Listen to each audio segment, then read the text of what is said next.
will after he dies, of course. Sinister Gaze is there. Save with the blast off on to 3. Is that enough to save Pure, who wants to go back in? Question mark? Tofu does die. And save. Oh, looks like he might go down as well. Trying to put down some mines, but Dyrachyo, okay, he does get another one on top of that. So maybe a little bit better than I thought it was going to go for Bedboom. That was very cool. Dyrachyo at least got to kill one of the mines. Otherwise, Save would have killed all of them. A little concerning step back from Pure. Maybe overestimating his tankiness a little bit, but Save kind of saving the day. Good one. Yeah, I knew you would say it.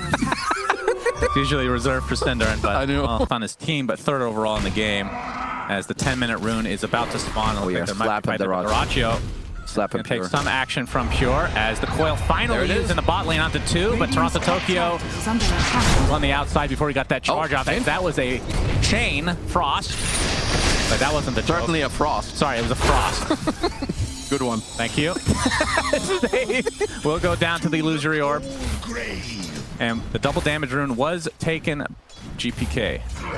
Oh, spells. You get 40,000 net in 35 minutes? Easily. You're very good. GPK with the trample, pulverize. Pure is there with a follow-up call. Do they have enough? Dunk coming. Blast off is there. And Pure with his first stack of the game. All right, he's 1/5 of the way to the 35-minute mark to get the stacks needed to go for the left talent, according to you.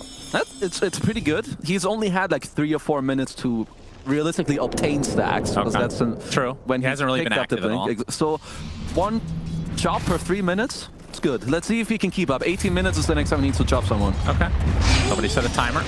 Quinn. GPK. Royal onto GPK. It's already going to be broken. Sticky bomb to follow.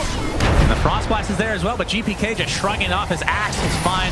Or Ace, I should say, has found Toronto Tokyo. The initiation from Pure onto the Lich. Chop is going to miss, so no stacks this time. And now he's going to get stunned on the back end. Only 1 death thus far. Oh, there did Dave able to TP out. Pure has to pop his Berserker's Call to try to survive a little bit longer, but not nearly enough. So that looked like Bedboom were trying to bait them in, but it didn't really work out too well. It didn't look like they were too confident in fighting. I mean, they didn't have Nightfall or did he ditch like that. You know, he wasn't there. His TP is still up, so didn't really feel too good about fighting as Tofu is looking for...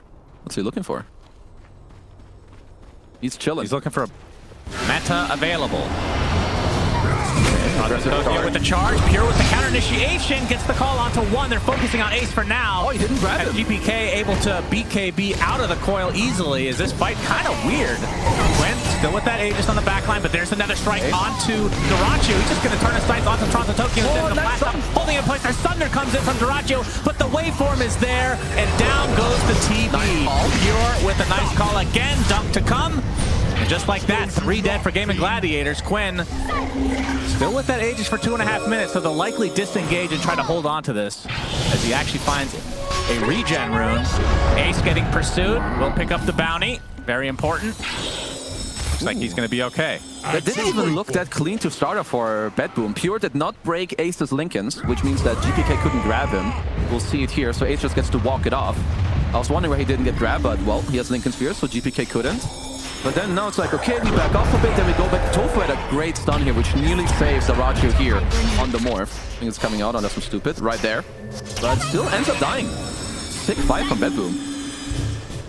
Yep, despite not having the Aegis, they fight into it, and although they don't get the Aegis carrier, they still win the fight pretty handily. I mean, I guess they can kind of just ignore... I mean, Quinn doesn't deal enough damage yet. Like, I don't question anymore. All the carry heroes I thought beat more if they didn't. Yeah. Okay. Charge bot, Tofu. Oh, he's going to get mashed up by the 17%, but there's the coil from Quinn to try to save his Lion. That doesn't look likely, though. His save gets credit for that one. And now they know that coil is down, perhaps they try to force something, although the lead has been cut in half since we started talking about it. Okay, this next Roche is very important. It's gonna be a daytime Roshan. It can start respawning within 1 minute, so it's gonna be down on the Radiant side. Dagon. I like it. That's what I like to see. Quinn, Gaiman are gonna have to rely on Quinn popping off later in the game, and Park just does it on like going in, using all your spells, stab some noob, hope he dies, do it again 10 seconds later, and just try to keep playing off of that. Do you think it's right to upgrade it right away? Because I think so. In this patch, it's more common. I mean, when it was picked early on in the patch, you get Dagon level 1 because you get such good stats and lifesteal, and you upgrade later. Yeah, it's good. In this game, it's less about the spell lifesteal. It's going to be more... BetBoom, who are trying to position themselves on the other side, knowing that Roche could be up soon. It's going to be 45 seconds. Pure gets the initiation off to start. Charge to come. Ace already at half HP. The Nether Strike is there as well. A lot of damage mitigation as they're actually focusing on GPK. He's taking so much damage. Able to onslaught away, though. The dunk comes in. Buyback. Kills off Ace. They used all the BKBs, though. Yeah, they're going to be TPing to the outpost. This is the Radiant advantage on this side. Dire's middle tower is under attack. GPK and company trying to wrap around. I think they want to re-engage here. They have vision on Tofu, so the call comes in first. Chop is there from Pure. Diracha still in that meta form, trying to focus on Nightfall right now, but Nightfall able to find the distance. Toronto Tokyo gets a nice charge with Stave coming with the blast off, and that is another death on Game of Gladiator side. Quinn is next, and it's going to be a full team wipe. Diracho does get up the thunder at the last moment, but the bashes are there, and this looks like a full team wipe as GPK gets a triple kill. They nearly had GPK there, but he barely gets his BKB, gets to charge out. Really nice buyback as well from Toronto Tokyo. I'm pretty sure that BetBoom won this fight while Nightfall pressed Morph on a Lincoln Sphere.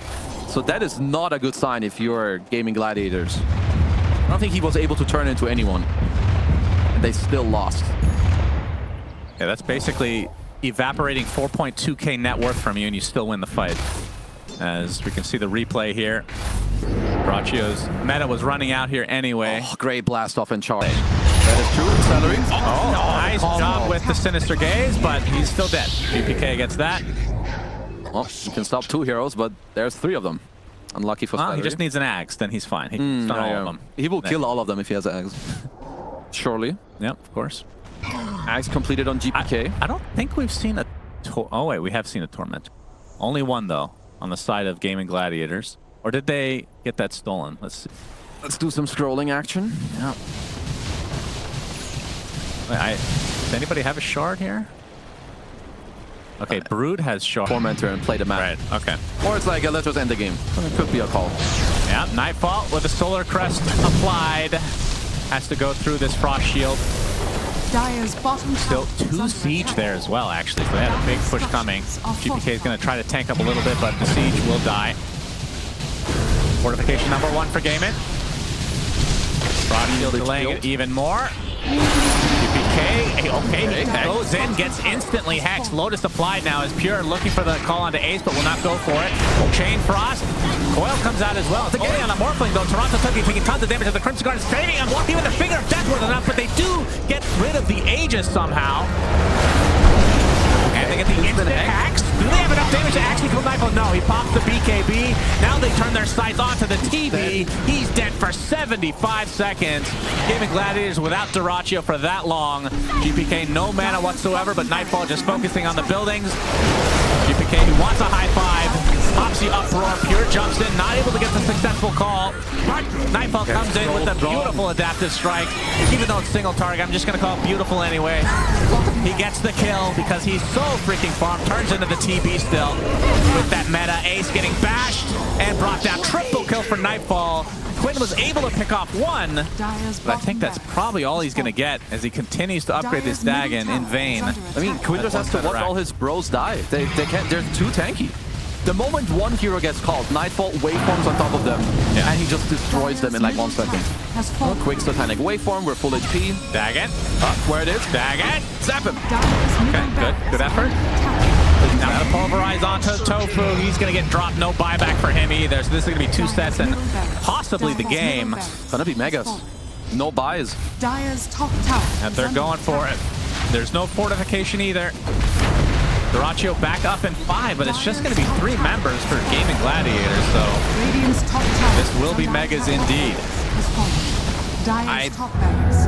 Dude, this Morphling. GG's called. GG's called. Wow. Okay, so their idea was we're gonna first pick Brood to make it hard for them to pick Morphling. Yeah, I don't think that happened. Same with this Primal. This Primal